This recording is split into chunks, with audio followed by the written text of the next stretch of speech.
Saat rapat di gedung DPR membahas tentang RUU perampasan aset bagi yang korupsi, Bapak itu membanting kursi dan buku karena aspirasi dan pendapatnya ditolak oleh pimpinan. Sekarang saja sudah banyak nih yang ketakutan akan berlakukannya undang-undang perampasan aset ini. Kalau mau mengesahkan ini dan terbuka aja, nggak usah sembunyi ke hotel untuk membahas ini, langsung aja rakyat.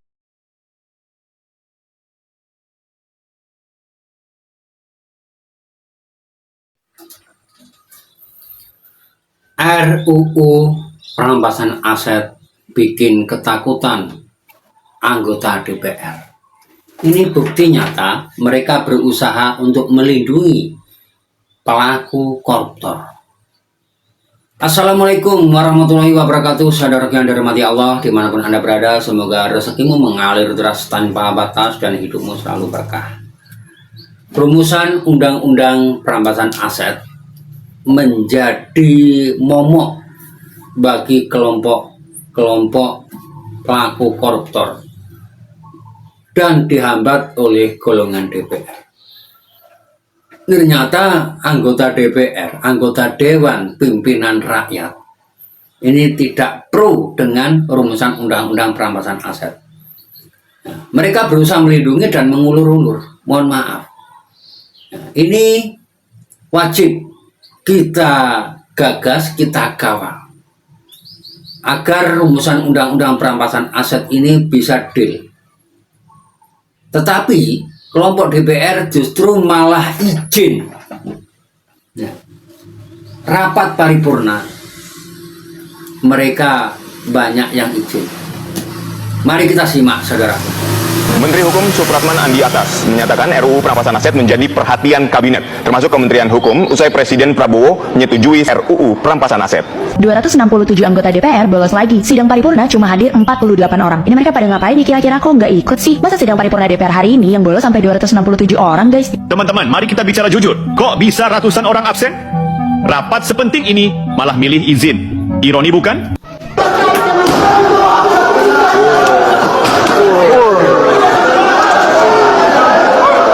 Saat rapat di gedung DPR membahas tentang RUU perampasan aset bagi yang korupsi, Bapak itu membanting kursi dan buku karena aspirasi dan pendapatnya ditolak oleh pimpinan.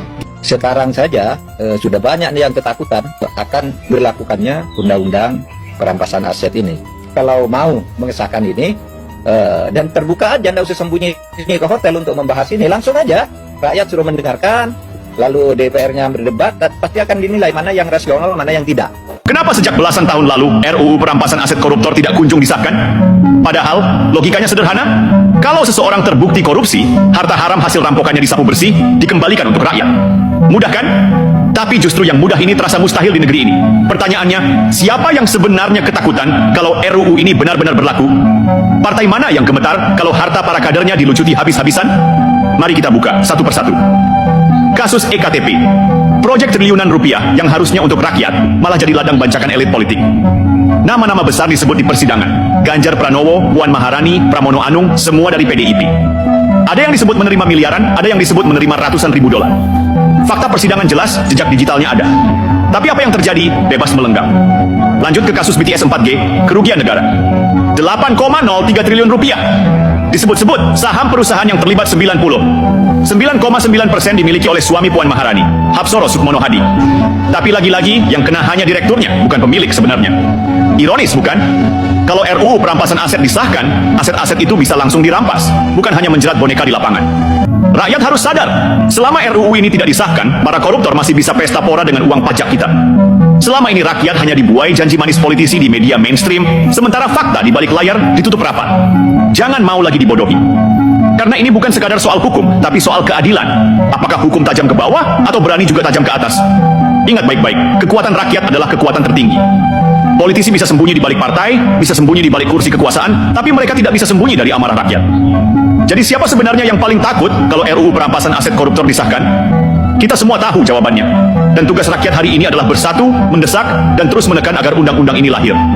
Karena hanya dengan itu kita bisa pastikan tidak ada lagi pesta pora dari uang rakyat.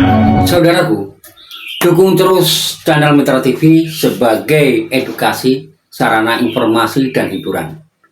Ya. Undang-undang perampasan aset dihambat oleh DPR karena belum sepaham. Dan ini mungkin dalam menghambat ini mereka berusaha untuk mencari celah tentang RUU ini. Nah, kalau celah sudah ada, sudah ketemu, mungkin mereka akan mengesahkan. Memang kesempatan kejahatan terjadi karena adanya kesempatan. Nah, mereka mencari celah dulu. Mohon maaf ya, mencari celah dulu. Bapak Mahfud MD sudah sering bersuara, tetapi suaranya masih belum menembus ke jantung pertahanan mereka. Saudara dari mati Allah, bahwasanya di dalam rapat harusnya mereka yang mulia, yang termuliakan sebagai perwakilan rakyat atau DPR, Dewan Perwakilan Rakyat, harus antusias membahas tentang permasalahan rakyat.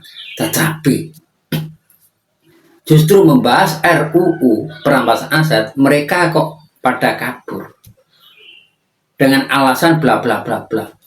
Berarti sumpah jabatan ini hanya sebagai omon-omon saja. Betul atau tidak? Silahkan tulis di kolom komentar. Nah, kalau ini terjadi, mohon maaf, tujuan undang-undang perampasan aset ini untuk menutupi kerugian negara. Ya. Kerugian negara besar. Rakyat selalu bayar pajak, tetapi pajak dikorupsi oleh mereka. Berarti mereka sudah mengkhianati rakyat, mengatasnamakan rakyat. Di mana slogan dari rakyat, oleh rakyat, untuk rakyat. Tetapi ini tidak dari rakyat, oleh rakyat, untuk pribadi golongan mereka. Saudaraku yang dirahmati Allah, mohon maaf, beribu maaf. Terima kasih atas dukungannya. Saya akhiri, salam budaya, namo buddhaya, Om Swastiastu, salam sejahtera, salam kebajikan, rahayu, rahayu, rahayu sagung ing tumati. Wassalamualaikum warahmatullahi wabarakatuh.